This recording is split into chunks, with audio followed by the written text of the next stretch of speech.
Please subscribe and don't forget to press the bell icon to get notified whenever we upload a new video. Well, I suppose I've stuck my neck out a lot of times. I find that life's a lot more fun when you say yes than when you say no. Sometimes you fall flat in your face if you do it that way, but sometimes you've just got to make a decision, get on and give it a go. And you have to be a little bit brave and maybe even foolish to do that. And fortunately, we've sort of got away with it more often than we haven't. Here with us today to light the Empire State Building. He's a rock star within the business world. New York means a lot to me. I first flew Virgin Atlantic in here 35 years ago with one second-hand 747. Richard Branson is one of the bravest people I've ever met. We've launched airships from here. He does not let himself be limited by what came before. We've launched balloons from here. He certainly doesn't let other people define him. We announced the launch of our spaceship company in New York. This guy's unique. There's not a lot of Richard Bransons out there. Do us the honor of actually lighting the tower for us. He's way ahead of his time. 1, Along with that comes a rationality, an intelligence, 2, an energy, hard work. 3. I'm delighted to say that's the Virgin Racing class column.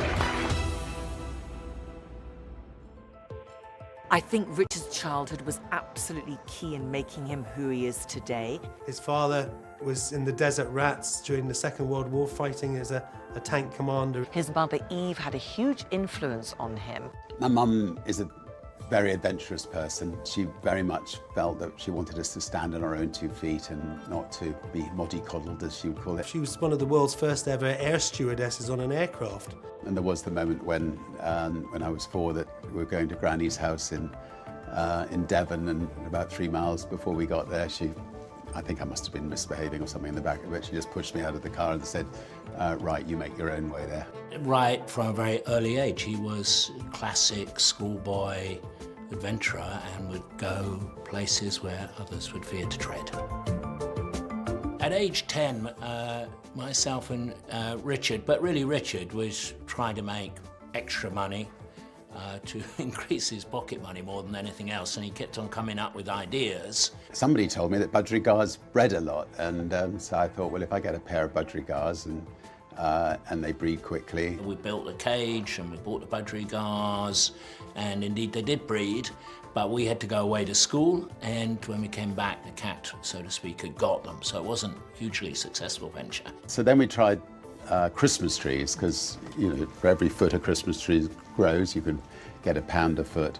We planted a lot of Christmas trees, and the rabbits got in and ate them all. So our first 2 business ventures weren't very successful. We just learned bit by bit that you can take risks, but also you need to protect yourself a little bit from the things that can happen. And it was the 60s, the young people wanted a voice. Through cheering crowds of hundreds of thousands, Princess Margaret rides to Westminster Abbey on her wedding day. Like a malignant growth, the wall sprouted inside Berlin. 3,000 screaming teenagers are at New York's Kennedy Airport to greet, you guessed it, the Beatles. How long do you expect to be here? You don't know. When I was about 14, the Vietnamese War started. We decided to start a magazine to campaign against it, a magazine to give a voice to young people. It was an original idea because there was no national magazine for students. We were having to sell advertising, we were having to attract big contributors, and again, that took a lot of guts. Yeah, I was working out of the school phone box where you had to put money in, so instead of putting the money in, I just rang up the operator and said I'd put the money in. The operator became my secretary, and hello, I have Mr. Branson for you.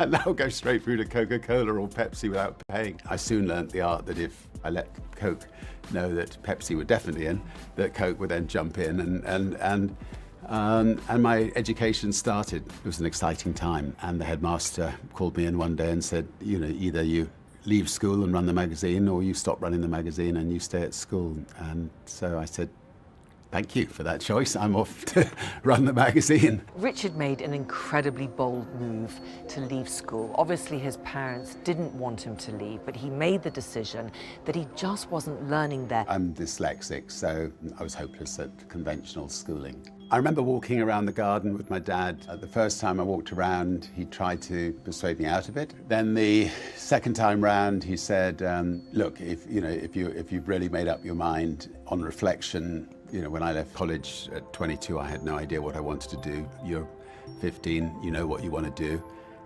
So give it a go, and if it doesn't succeed, we'll try to get you an education again. And I could have given him the biggest kiss ever for his understanding.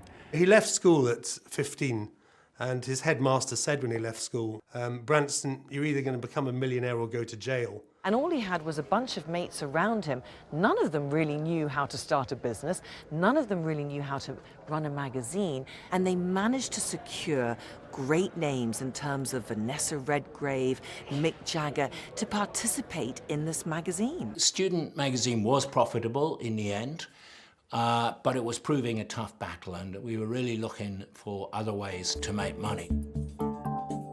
He looked at the mail order business, he saw that you could buy records cheaper, and he was like, okay guys, this is going to be our next venture. I was sitting in a basement with a bunch of girls. We were all about 15, 16 years old. We were trying to think of a name for a mail order company. And then one of the girls said, we're all virgins. Why don't you call it Virgin? We all went, yes. Virgin sounded good, so we went with Virgin. That is a great name.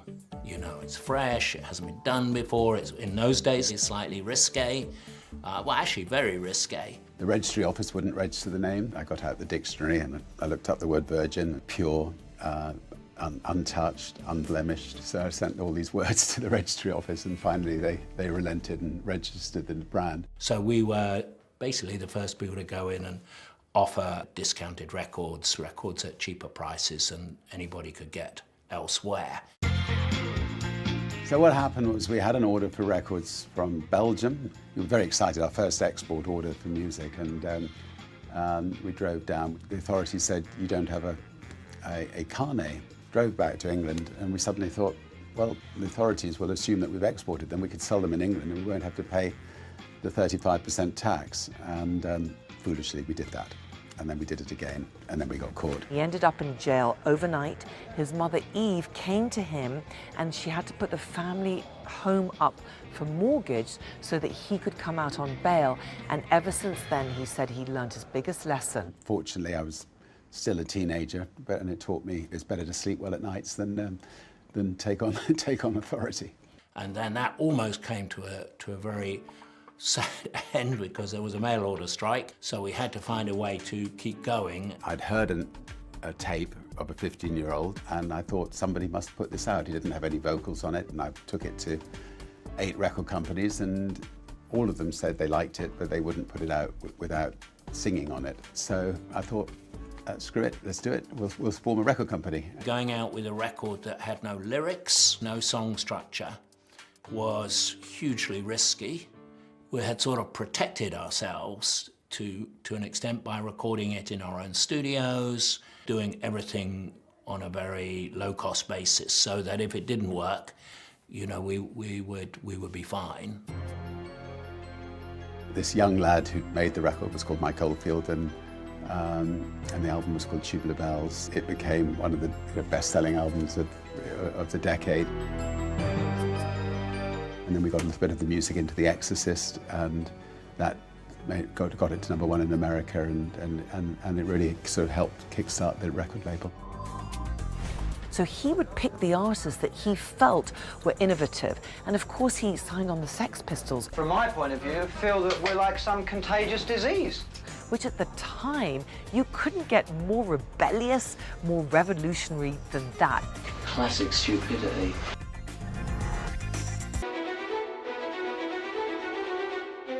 We've done a lot of really fun challenges. We decided to try to be the first to cross the Atlantic in a hot air balloon. Everything went wrong.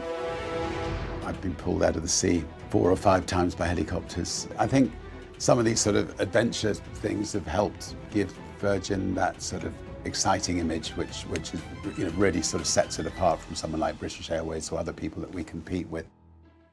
I mean, when I was 15, 16, I had nothing to lose. I had no mortgage, didn't have children. So perfect time to take a risk and stick your neck out. To give away that much money for nothing, classic stupidity. So he would pick the artists that he felt were innovative. And of course he signed on the Sex Pistols,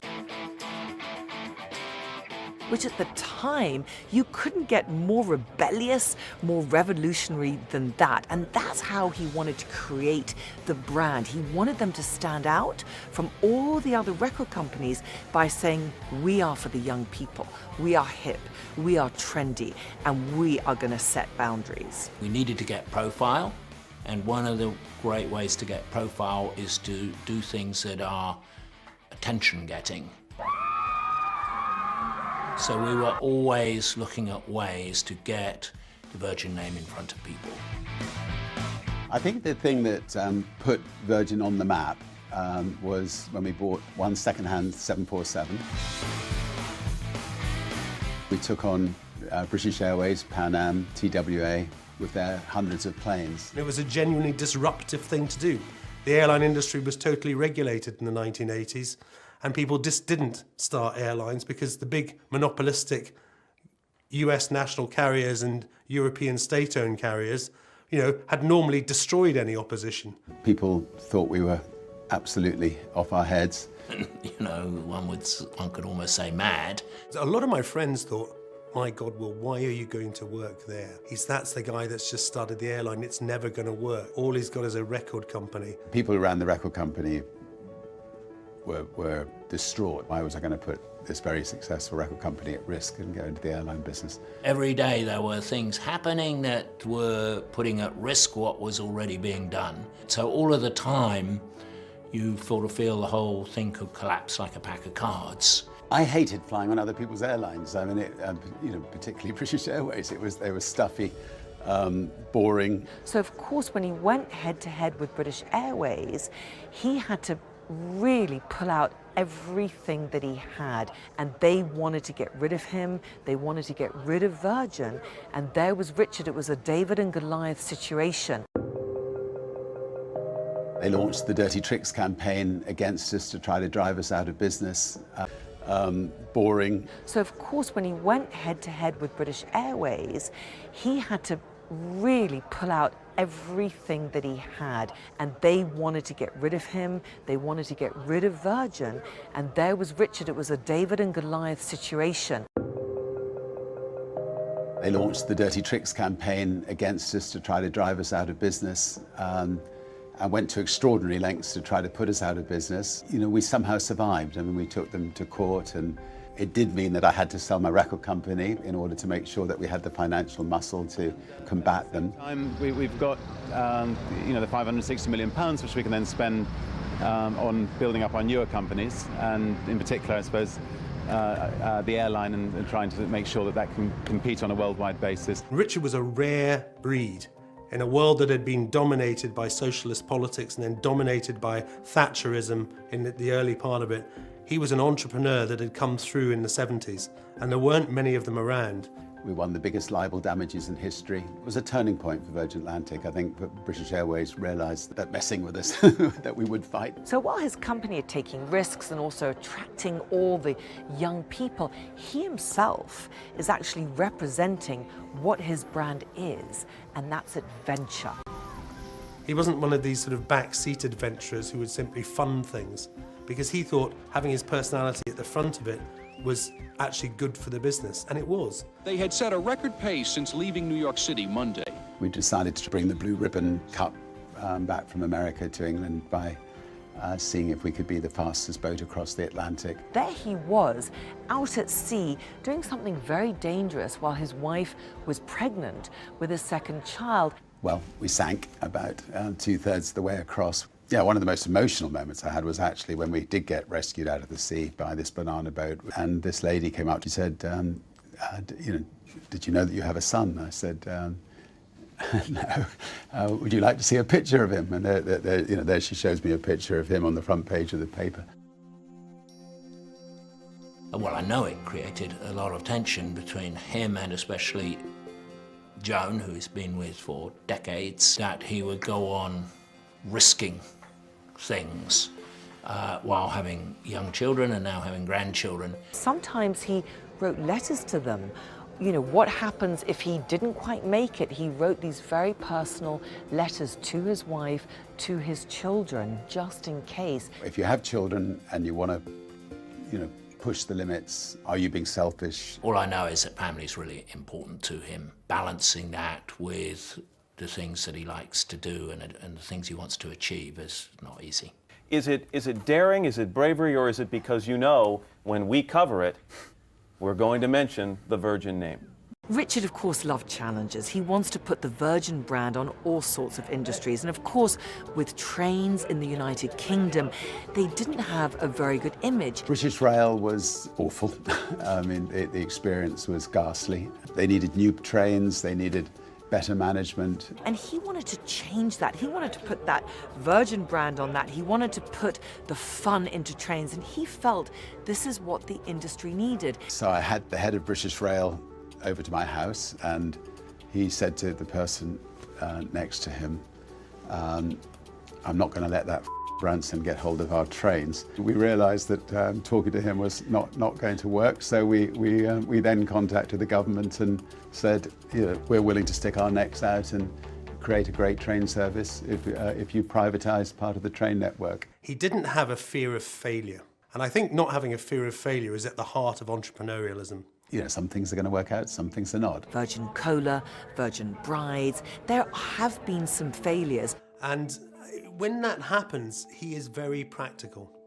He realises that the number one thing you have to think about is the brand overall. And at the right timing to actually leave those kind of businesses, he's been absolutely right on. If the writing's on the wall, the sooner you do it, the better. You can then use the money that you save by doing it to start new businesses and create new things. The howling and the shaking was horrendous. We were in this bunker for 5 hours. No way I would have left. The brand, or him in any way self-promoting his own position there, it's just because he knows that when you become well known, you do have a power to at least make an argument on behalf of others who aren't so well known. If the Virgin Islands are hit by a hurricane, you can't turn your head. If you feel that you can help resolve conflicts in the world by creating an organisation with Nelson Mandela called the Elders, you've got to do it. I mean, he's always had a strong sense as an individual of the imperative of people standing up for what they believe in. He has the Carbon War Room. He has ocean conservation. He's involved with so many different projects around the world. If something catches his eye, that is through whatever the magic Richard Branson calculator going on in there that's special or new or exciting, he's going to go after it. You should see his schedule. He's at the UN, he's at the B team, working with other leaders on ways we can create better workplaces. He's in meetings with the team here, and then he's meeting with the investment team on all the different businesses they have and the businesses they're going to create. We're going to inspire people to experience something that they would never have had the opportunity to experience. I think our move into space has been our boldest move. For us at Virgin at the time, if we could develop a space launch system capable of launching satellites and science into space and fund it without any government money using space tourism, this was really exciting stuff. That's a risk, right? That's a big business risk. But I think it'd be much more a risk if he didn't do that. Can you imagine the Virgin brand without trying to go to space? Travels beyond our world. Richard Branson is the guy behind everything Virgin, the old record stores, the airline, and now space travel, at least as close as you can get. For a price, $200,000. So I was very excited about that, and I wanted to be a part of it, and so my wife and I decided to buy a couple of tickets. We're inspired by how space represents the best of humanity, in a way. Courage, cooperation, discovery, wonder, awe. I think that if it hadn't been for a tragic accident that happened, they would have been flying commercially by now. The dream of civilians soaring into space as paying passengers could be on hold tonight after the deadly crash of a Virgin Galactic space plane. It was a dreadful day. Richard emailed me that he was coming to Mojave immediately after I let him know what had happened. So there was no hesitation. He knew that that's what he had to do because, you know, if you're the boss of a business and someone has died on your watch, you are ultimately responsible for at least finding out what happened. One of the pilots was able to parachute out and was injured. The other did not get out alive. The accident was a terrible moment for all of us, and we continue to think of the families of the guys who were involved. I was not sure whether we would continue. It was only when I got to the Mojave Desert and talked to the sort of many of the 700 astronauts who'd signed up. When I found out that it wasn't a technical problem, we decided to press on. He was very strong that we needed to continue, and that was a key moment. And I think, a moment that represents his bravery. Virgin Galactic, SpaceX, Blue Origin. I mean, note, it's Elon Musk, it's Richard Branson, it's Jeff Bezos. Why are these people investing in space? They are the presages of an industrial revolution in space that's coming very quickly, which will almost surpass everything you've seen in the internet over the past 25 years. If there's a complex problem, Richard thinks about the end solution, and he thinks about not so much the minutiae of how we get there. He'll find good people to do that, but he gives them a clear vision of where we want to get to at the end of that journey. I learnt the art of delegation early on. I think I'm good at finding good people and motivating them, and people seem to like working for Virgin. The stuff that he keeps in touch with me on is comprehensive vis-a-vis the space business. So he's on top of all the big issues. What I don't get until I'm in the car with him, listening to him make like a series of calls, is that he's like doing that for, 30 different companies. Richard has a super clear vision for what he wants. The number one thing he will say to us is it enough fun? There's always a first time for everything. That's right. That's why I'm a virgin, I suppose.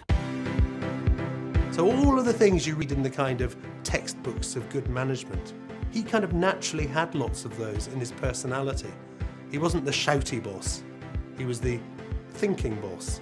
He represents actually what we're trying to bring to other people, this spirit of giving it a go and getting out there and living life and going for it in life. That is the ethos of Virgin, to take a challenge on. He just has always been at the edge of, pushing the next thing. Wherever he goes around the world, people recognize him, they want to be part of him, and they also want to learn from him. He just was brave enough to see things through his own eyes, and probably the biggest lesson is for most people, if they did that, who knows what potential they might unlock. You do only live once, and if you're capable of doing some extraordinary things, you should get out and try to do them. Foolishly, I'm as busy as ever, but enjoying it as much as ever.